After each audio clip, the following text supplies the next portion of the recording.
بسم اللہ الرحمن الرحیم کیف یہدی اللہ قوما کفروا بعد ایمانہم وشہدوا ان الرسول حق وجاءهم البینات واللہ لا یہدی القوم الظالمین۔ اللہ تبارک و تعالی نے ارشاد فرمایا کیف یہدی اللہ قوما کفروا بعد ایمانہم، اللہ تعالیٰ اس قوم کو کیسے ہدایت دے جو اپنے ایمان لانے کے بعد پھر کافر ہو گئے، اپنے ایمان لانے کے بعد پھر کافر ہو گئے۔ یہودی جو ہیں وہ تو حضرت سیدنا موسیٰ علیہ السلام کا کلمہ پڑھتے تھے، ان کے بعد حضرت سیدنا عیسیٰ علیہ السلام تشریف لائے جو صاحب شریعت جدیدہ تھے، تو انہوں نے عیسیٰ علیہ السلام کا انکار کیا تو یہ کافر ہو گئے۔ کیا ہو گئے؟ کافر ہو گئے۔ جیسے موسیٰ علیہ السلام کو ماننا فرض تھا ویسے ہی عیسیٰ علیہ السلام کو ماننا فرض تھا، جیسے ان کی شریعت کو ماننا فرض تھا اسی طرح ان کی شریعت کو ماننا فرض تھا۔ تو یہ یہودی جو ہیں یہ حضرت سیدنا عیسیٰ علیہ السلام کا انکار کر کے اور انبیاء کرام علیہ السلام کے ساتھ دشمنی مول لے کر یہ سارے کافر ہو گئے، ٹھیک ہے جی۔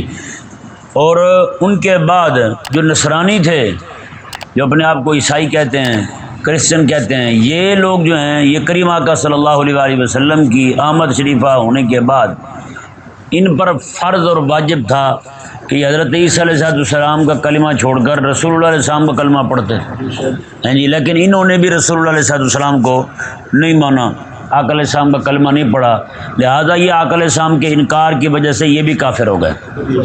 سمجھ آ گیا مسئلہ؟ یہودی تو پیچھے ہی کافر ہو چکے تھے عیسیٰ علیہ السلام کا انکار کر کے، اور یہ نصرانی جو ہیں یہ آقا علیہ السلام کا انکار کر کے کافر ہو گئے۔ اللہ تبارک و تعالیٰ نے ان لوگوں کے بارے میں ارشاد فرمایا کیف یہدی اللہ قوما کفروا بعد ایمانہم، یا پھر کوئی وہ بندہ جو کلمہ پڑھنے والا ہو، مسلمان ہو، اسلام چھوڑ جائے جی۔ اللہ تبارک و تعالیٰ نے ان سب لوگوں کے بارے میں فرمایا کیف یہدی اللہ قوما کفروا بعد ایمانہم، فرمایا اللہ تبارک و تعالیٰ کیسے ان کو ہدایت دے جو ایمان لانے کے بعد پھر کافر ہو گئے۔ وشاہدوا ان الرسول حق وجاءهم البینات، حالانکہ یہ تو گواہی دیتے تھے کہ اللہ تبارک کے رسول اللہ علیہ السلام حق ہیں، کہ رسول حق ہے۔ یہودی بھی یہی گواہی دیتے تھے کہ رسول حق ہے، پھر انہوں نے انکار کیا عیسیٰ علیہ السلام کا۔ نصرانی بھی یہی کہتے تھے کہ رسول اللہ علیہ السلام رسول جو ہیں اللہ تعالیٰ کے، یعنی عیسیٰ علیہ السلام وہ حق ہیں، پھر انہوں نے انکار کیا امام الانبیاء علیہ السلام کا۔ بھئی جب تم نے رسول حق ہونا مان لیا ہے تو پھر تو ہر رسول کو حق ماننا حق ہے نا، ہر رسول کو حق ماننا فرض ہے۔ تو پھر موسیٰ علیہ السلام کو مان کر کے عیسیٰ علیہ السلام کا انکار، حضرت عیسیٰ علیہ السلام کو مان کر کے امام الانبیاء کا انکار، یہ کیا ہوا؟ تم نے تو پھر رسول کو حق مانا ہی نہیں۔ کسی ایک نبی کا، کسی ایک رسول کا، کسی آسمانی کتاب میں سے کسی ایک کتاب کا، پورے قرآن میں سے کسی ایک آیت کا انکار، پورے قرآن کا انکار ہے، ایک کتاب کا انکار پوری کتابوں کا انکار ہے، ایک رسول کا انکار سارے رسولوں کا انکار ہے۔ یہودی جو ہے وہ یہ نہ اس خوش فہمی میں نہ رہے کہ میں موسیٰ علیہ السلام کو مانتا ہوں، نہیں مانتا۔ موسیٰ علیہ السلام کو مانتا تو کیا خیال ہے موسیٰ علیہ السلام کے بعد انجیل آ رہی ہے، انجیل کے بعد قرآن آ رہا ہے، اسے نہ مانتا۔ اسلام آپ کو بتا دیا گیا ہے کہ اسلام ہے ہی وہی جو رب تعالیٰ کی طرف سے جس وقت آئے اسے اس وقت ماننا، یہ اسلام ہے۔ یہ کیا ہے؟ یہ اسلام ہے۔ تو لہٰذا اس نصرانی جو ہیں وہ یہودی جو ہیں وہ حضرت عیسیٰ علیہ السلام کے دور میں جو اسلام تھا اس کا انکار کر کے کافر ہوئے، نصرانی جو ہے وہ امام الانبیاء علیہ السلام کے دور میں جو اسلام تھا اس کا انکار کر کے کافر ہوئے، لہٰذا یہ دونوں گروہ کیا ہیں؟ یہ کافر ہیں۔ اللہ تبارک و تعالیٰ نے ان سب کے بارے میں ارشاد فرمایا کہ وَشَاهِدُوا أَنَّ الرَّسُولَ حَقٌّ وَجَاءَهُمُ الْبَيِّنَاتُ، میں کہ حالانکہ یہ تو گواہی دیتے تھے کہ رسول حق ہے، وجاءہم البینات، اور ان کے پاس بینات روشن دلائل بھی آ چکے۔ یعنی یہودی جو ہے اپنی کتابوں میں پڑھتے تھے کہ امام الانبیاء علیہ السلام تشریف لائیں گے، نصرانی اپنی کتاب میں پڑھتے تھے امام الانبیاء علیہ السلام تشریف لائیں گے۔ یہ سارا کچھ پڑھ کے، اور یہودی اور نصرانی جو آقا علیہ السلام کے دور میں تھے، آقا علیہ السلام کے اندر وہ کمالات نبوت دیکھ کر، ختم نبوت کے آثار دیکھ کر بھی دونوں انکاری ہوئے، اپنی مادیت پرست پرستی کی وجہ سے، مال و دولت کی محبت کی وجہ سے، اپنے نذرانے اور فنڈ کی وجہ سے، دونوں منکر وہ امام الانبیاء علیہ السلام کے۔ اللہ تعالیٰ نے ارشاد فرمایا واللہ لا یہدی القوم الظالمین، اللہ تعالیٰ ظالم لوگوں کو ہدایت نہیں دیتا۔ اللہ تعالیٰ ظالم لوگوں کو ہدایت نہیں دیتا۔ آگے اللہ تعالیٰ نے ان کی سزا بیان فرمائی، وہ کیا ہے وہ ذرا سماعت فرمائیں۔ اولئک جزاؤہم ان علیہم لعنۃ اللہ والملائکۃ والناس اجمعین، فرمایا کہ یہودی انکار کرے عیسیٰ علیہ السلام کا، امام الانبیاء علیہ السلام کا، نصرانی انکار کرے میرے کریم آقا صلی اللہ علیہ وآلہ وسلم کا، اور یہ انکار کر کے، اور اگر کوئی بعد میں کوئی کلمہ پڑھنے والا مسلمان ہو، گواہی دیتا ہو کہ رسول اللہ علیہ السلام حق ہیں، آپ کی تعلیمات حق ہیں، اس کے بعد وہ مرتد ہو جائے، کافر ہو جائے، جی آج تو نعوذ باللہ من ذالک یہاں کا ایک بہت بڑا مولوی ہے لاہور کا، اس کو ہمارا ایک دوست ہے، بچہ ہے، اس نے اسے کہا کہ سر سید نے ایسے ایسے انکار کیا ہے جنت کا، جہنم کا، معجزات کا، اور بھی بہت ساری چیز، رب تعالیٰ کے دیدار کا انکار کیا ہے، بہت ساری چیزوں کا انکار کیا اس نے۔ آگے سے وہ مولوی صاحب فرمانے لگے، کہنے لگے کہ اس کے پاس علم ہی اتنا تھا، اس کا انکار کرنا بنتا تھا۔ بتائیں سر سید جو ہے، اس کی آپ تفسیر اٹھا کے دیکھ لیں، اس نے کیا سے کیا کر دیا ہے، ہر چیز کو اپنی عقل کے زور پہ تولتا ہے وہ بندہ، اور پورے دین کی جڑیں تک اس نے اس کی ساری جولیں ہلا دی ہیں، اس نے پکڑ کے ساری۔ آپ اسے پڑھ کے آپ تو یعنی کہ ایمان باللہ بھی آپ کا قائم نہیں رہتا۔ جنت کے بارے میں ایسے گھٹیا الفاظ استعمال کیے اس نے، جہنم تو مانتا ہی نہیں، وہ فرشتوں کو نہیں مانتا، فرشتوں کو قائل نہیں ہے، کہتا ہے کہ بندہ اگر اچھے اخلاق اپنا لے تو وہی فرشتہ ہے، اور شیطان کے وجود کا بھی قائل نہیں ہے، کہتا ہے اگر بندہ غلط کام کرنا شروع کر دے وہی شیطان ہے۔ یعنی بندے کے پاس حکومت ہو، وہ صحیح چلا رہا ہو تو وہ فرشتہ ہے، اگر اتر جائے تو وہی شیطان ہے۔ اگر وہ کہے کہ میں اب بہت خطرناک بن کے دکھاؤں گا تو کہتا ہے وہ شیطان بن جاتا ہے۔ یعنی نہ وہ جنوں کے وجود کا قائل ہے، حالانکہ جنوں پر تو پوری قرآن کی صورت نازل ہوئی ہے، سورۃ جن کے نام سے۔ تو اس طرح کر کے بہرحال تو وہ مولوی صاحب جو ہے وہ فرمانے لگے کہ اس کے پاس علم ہی اتنا تھا، اس کا انکار کرنا بنتا تھا۔ مطلب کیا ہے، بندے کے پاس علم آ گیا ہے تو اب وہ رب تبارک و تعالیٰ کے احکامات کا انکار کرے، یہ اس کے بڑے علم ہونے کی نشانی ہے۔ عجیب سوچ ہے۔ ویسے آپ میں سے بھی کوئی بندہ سمجھدار ہے، یعنی کہ پڑھ سکتا ہے اس کی کتاب، تو دیکھیں، اسے تفسیر اٹھا کے دیکھیں۔ ایسے نہیں علماء نے، اور یہ صرف یہ نہیں کہ بریلوی مکتبہ فکر نے اس پر کفر کے فتوے لگائے ہیں، خود دیوبندی مکتبہ فکر کے علامہ اشرف علی تھانوی نے خود اس پہ کفر کا فتویٰ لگایا ہے۔ ان کی کتابوں سے نکال کے دکھانا میرا کام ہے، میں آپ کو نکال کے دکھاتا ہوں۔ خود اسے بے دین اور کافر پتہ نہیں کیا کیا کہا ہے اسے، ٹھیک ہے نا جی۔ تو یہ سمجھنے کی بات ہے، ذرا بندہ غور کرے، ایسے نہیں بندہ انہیں آواز جناب سر دے کے بھاگتے رہے، نہیں جی بس جو بھی ہو گیا وہ آپ کو کیا پتا، مولوی ایسے تنگ نظر ہوتے ہیں۔ چلو مولوی آج کے تنگ نظر ہیں، اس وقت کے مولویوں کو کیا ہوا تھا، اس وقت کے جو علماء تھے انہیں کیا ہوا تھا بتائیں۔ اتنے جلہ علماء نے اس کے جناب کفر پر، اس کے مولانا عبدالحق حقانی رحمہ اللہ، کون بندہ ان کے نام سے واقف نہیں ہے، اتنا بڑا مفسر ہے قرآن پاک کا۔ انہوں نے قرآن پاک کی تفسیر لکھی تھی خاص اسی کے رد میں، اس نے جو تفسیر لکھی تھی اس کی تفسیر القرآن، اس کے رد میں انہوں نے تفسیر لکھی ہے اپنی تفسیر حقانی کے نام سے، اور آپ اس کا مقدمہ پڑھیں آپ حیران ہو جائیں گے۔ تفسیر حقانی کا آپ اکیلا مقدمہ دیکھ لیں، آپ کو پتہ چل جائے گا یہ سر سید جو ہے اس کی اصلیت کیا ہے۔ اور اسی کے مقدمے میں آپ نے لکھا ہے مولانا عبدالحق حقانی دہلی کے تھے، وہ تو ان مسائل میں پڑھتے نہیں تھے جو آج مسائل بنے ہوئے ہیں یہ دیوبندی بریلوی والے، ان مسائل میں نہیں تھے وہ مولانا عبدالحق حقانی جو ہیں اس وقت کا یعنی بندہ تھا، سر سید جو ہے اس کے بارے میں لکھا، کہا کہ یہ بندہ یہ تو سید نہیں ہے، منافق ہے یہ، اور انہوں نے پورے اس کی پورا شجرہ کھنگالا ہے، انہوں نے کہا پیچھے جا کے دیکھ لو کہیں بھی یہ بندہ سید نہیں ہے، اور آج سارے اسے سید لکھ رہے ہیں، سارے اسے سید لکھ رہے ہیں۔ آج نعوذ باللہ من ذالک وہ دیوبندیوں کا بہت بڑا طبقہ جو ہے وہ بھی اسے بزرگ ماننے لگ گئے، بریلویوں کا اکثریتی طبقہ اسے بزرگ ماننے لگ گیا۔ آج سکولوں میں جہاں بھی جا کے دیکھیں اس کی داڑھی والی تصویر لگی ہوتی ہے، اس کے خود آپ وہ سنادید اٹھا کے دیکھ لیں، اس میں لکھا ہے یہ داڑھی، کسی نے پوچھا داڑھی آپ نے رکھی ہوئی اتنی بڑی، یہ آپ کے تو منہ پہ نہیں صحیح لگتی ہے، اس نے کہا مجھے گلٹیاں ہیں وہ چھپانے کے لیے داڑھی رکھی ہوئی ہے میں نے، بتائیں اس نے کہا میں نے کون سی سنت سمجھ کے داڑھی رکھی ہوئی، یعنی کہ وہ ایسے یعنی کہ لبادے میں حضرت تشریف لائے تھے کہ پوری قوم کو پکڑ کے اس راہ پہ ڈال دیا انہوں نے، یہ نہیں سمجھ آیا مسئلہ۔ اور خود آپ کی تعلیم کا یہ اثر ہے، خود آپ کے ہی تاثرات، آپ کے یعنی سر سید کے ہاتھ سے لکھے ہوئے اس میں اس نے لکھا ہے، اس نے کہا کہ جناب میں نے تو کہا تھا یہ جو پڑھیں گے یہ سمجھدار بنیں گے، اس نے کہا جو بھی ہماری کالج سے یونیورسٹی سے اسکول سے پڑھ کے جاتے ہیں سارے کھچر بنتے جاتے ہیں۔ یہ اس کے اپنے الفاظ، میں یہ حوالہ دکھا سکتا ہوں آپ کو، اس نے کہا جو بھی پڑھ کے جا رہے ہیں یہاں سے وہ کھچر بن کے جا رہے ہیں۔ یعنی ان کی تعلیم میں شروع دن سے یہی رکھا گیا۔ اور آپ ذرا خود اندازہ لگائیں، استاد کی تعظیم اور ادب جتنا انہوں نے ختم کیا کسی اور نے ختم کیا، بتائیں۔ جو بچے پڑھنے جاتے نا سکول میں پڑھتے ہیں، جس دن مثال کے طور پر وہ سکول 8ویں تک ہے، 8ویں پڑھ کے باہر نکلیں گے سارے استادوں کی بےزتی کر کے آئیں گے وہاں سے۔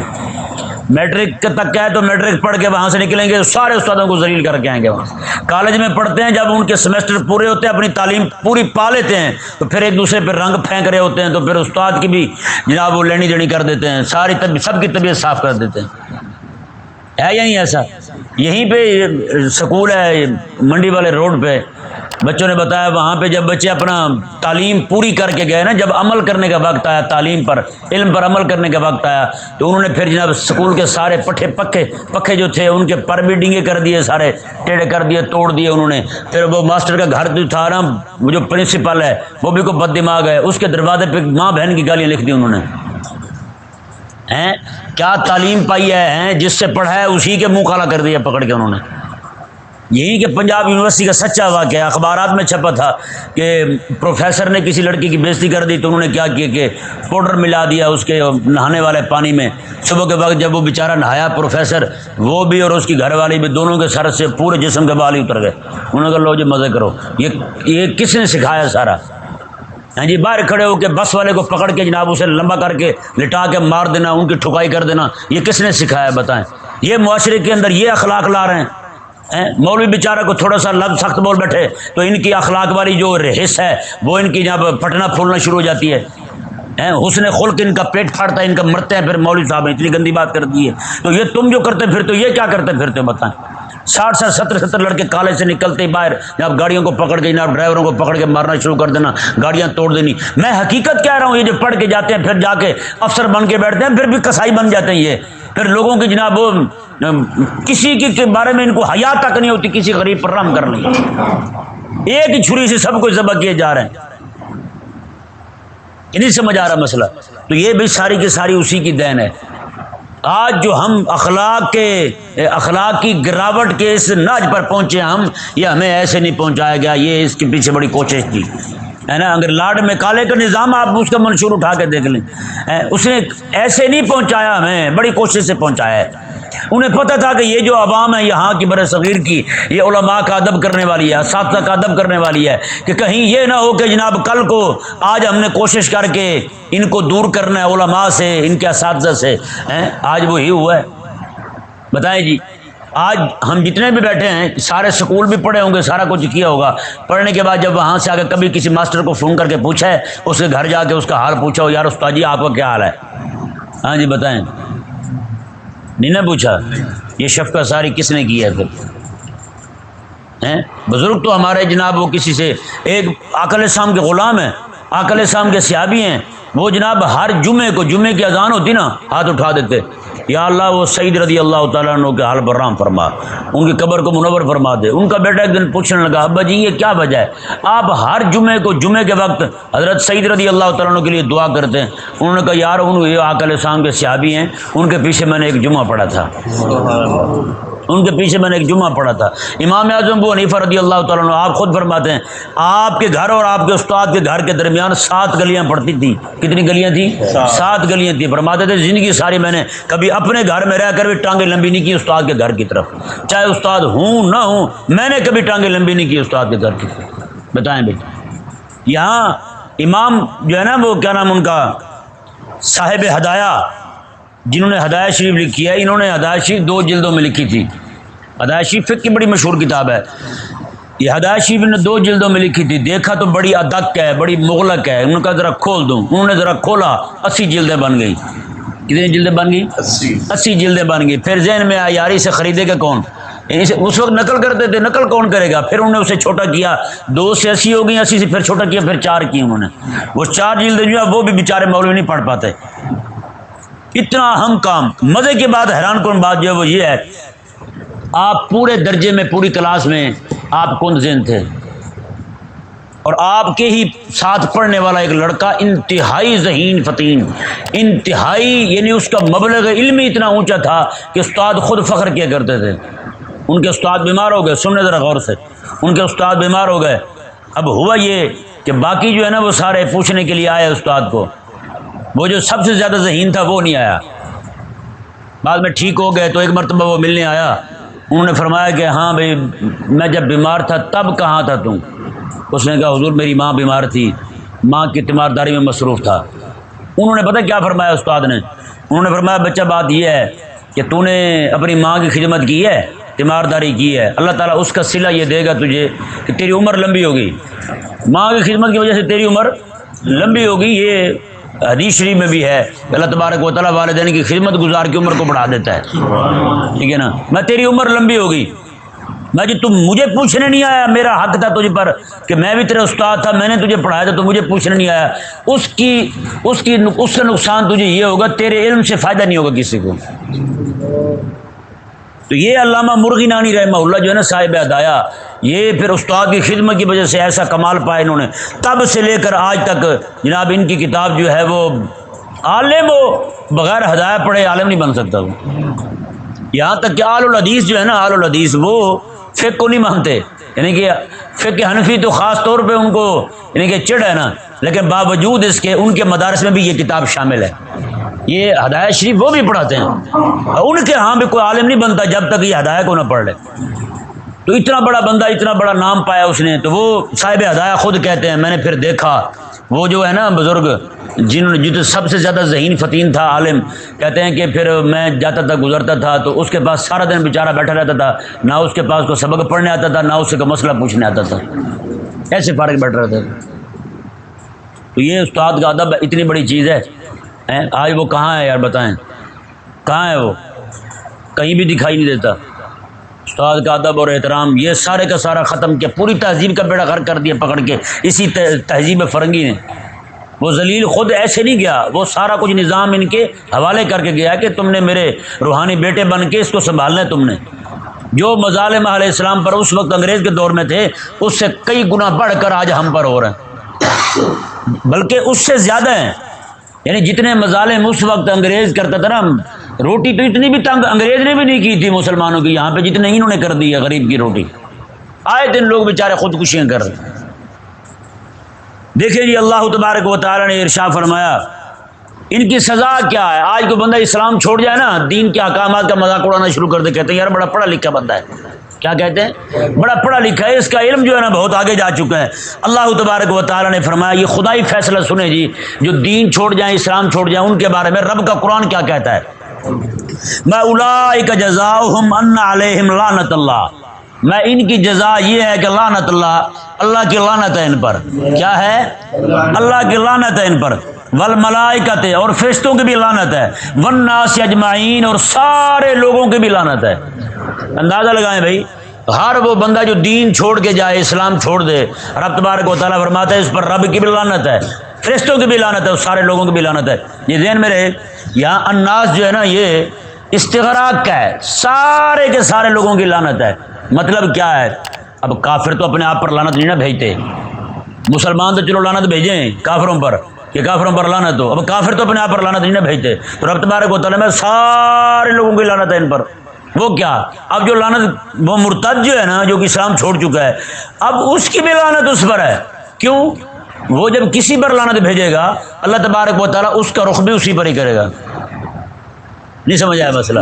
کافر جس پر لعنت بھیجیں گے ان کی لعنت بھی مڑ کے انہیں پہ آئے گی، وہ بھی کسی اور پہ نہیں جاتی. مسلمانوں کی طرف سے جانے والی لعنت بھی انہیں پر جاتی ہے. بعض اوقات جو بندہ کسی ایسے بندے پر لعنت بھیج دیتا ہے غیر مستحق پر، تو اس کا رخ بھی ادھر ہی ہو جاتا ہے، وہ بھی ایسے لوگوں پر لعنت جاتی ہے. کہ نہیں سمجھ آیا؟ ہاں، جب بندہ یہ کہتا ہے نا کہ شیطان لعین ہے، لعین کا مطلب لعنت ہو گئی اس پر، تو وہ صرف شیطان پر ہی لعنت نہیں جاتی، دنیا جہان کے ہر کافر پر بنسبت ترتیب حصہ بقدر جسہ ہر تک پہنچتی ہے۔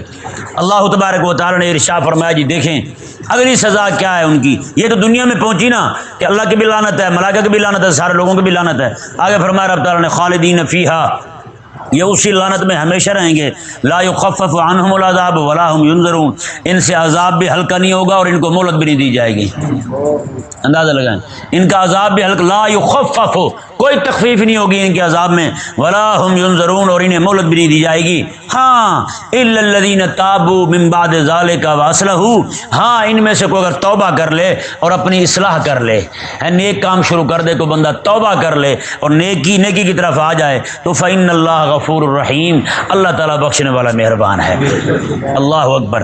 آگے پھر جی ایک کافروں کی قسم بیان کی جا رہی ہے، ان الذین کفروا بعد ایمانہم، میں وہ لوگ جو ایمان لانے کے بعد مرتد ہو جائیں، ثم ازدادوا، اس سے یہ ثابت ہوا کہ مرتد کے لیے کافر کا لفظ بولنا بھی جائز ہے، کیونکہ اللہ تعالیٰ نے فرمایا ان الذین کفروا بعد ایمانہم، جو ایمان لانے کے بعد کافر ہو جائیں۔ یہاں پہ اگر کافر مرتد پر کافر کا اطلاق نہ ہو سکتا ہوتا تو یہاں پہ ان الذین ارتدوا ہوا تھا، لیکن یہاں پہ ان الذین کافر ہوا ہے تو مطلب یہ ہے کہ مرتد جو ہے اسے مرتد بھی کہیں گے اور کافر بھی کہیں گے۔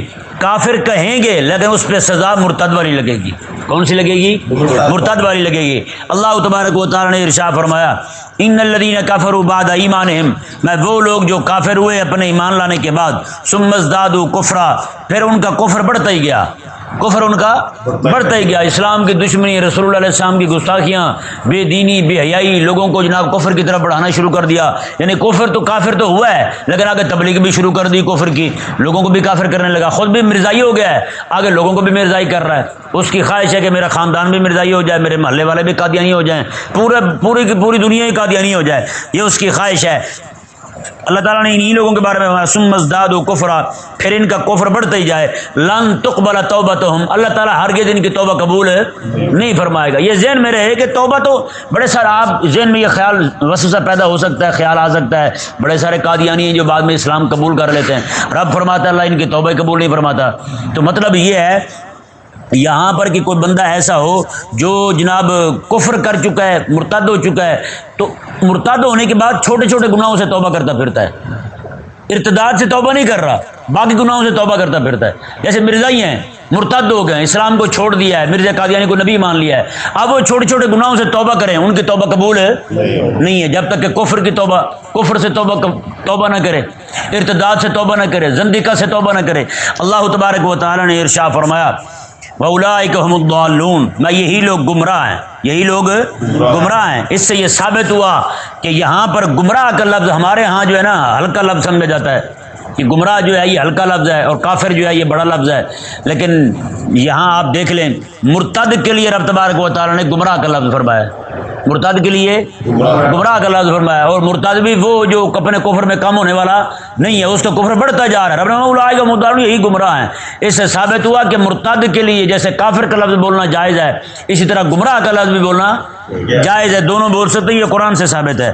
اللہ تبارک و تعالیٰ نے ارشاد فرمایا جی دیکھیں آگے وہ لوگ جو جناب کفر کی حالت میں ہی مر گئے، ان کا انجام کار کیا ہوگا؟ اللہ تبارک و تعالیٰ نے ارشاد فرمایا ان الذین کفروا وماتوا وهم کفار، میں بے شک وہ لوگ جو کافر ہوئے اور کفر کی حالت میں ہی مر گئے، بے شک وہ لوگ جو کافر ہوئے اور کفر کی حالت میں ہی مر گئے، انہیں توبہ کی توفیق نہیں ہوئی۔